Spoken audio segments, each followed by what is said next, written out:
दिलवा के चाहत दिलवा में चाहत बन के रह गए।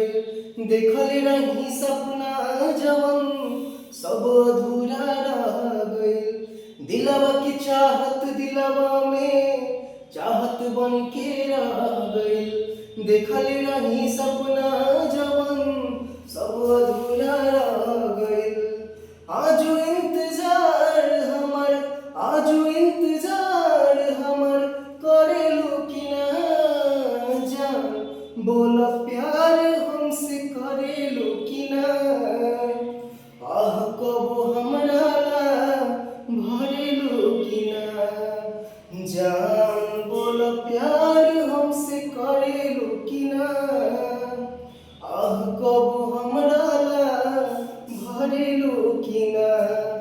तोहर खिड़की से ताकल सनम याद अजो सतावेला। बानी भगिए के हम मारल जे दिल अजो सतावेला। तोहर खिड़की से ताकल सनम याद अजो सतावेला।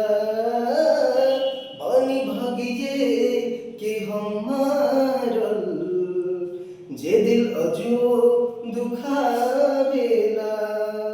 तोहरा याद में जिएनी गम जुदाई के पिएनी। तू खुशी खुशी अब रहेलू कि ना जान बोल प्यार हमसे करेलू कि ना।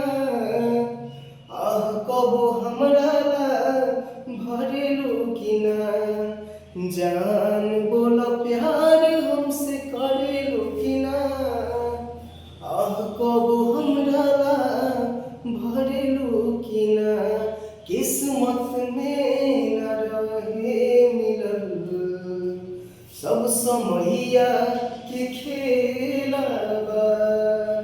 बानी भगिए के हम मारल जे दिल अजो अकेला बा। कैसा लगा? लाइक कमेंट शेयर और चैनल को सब्सक्राइब जरूर करिएगा। धन्यवाद।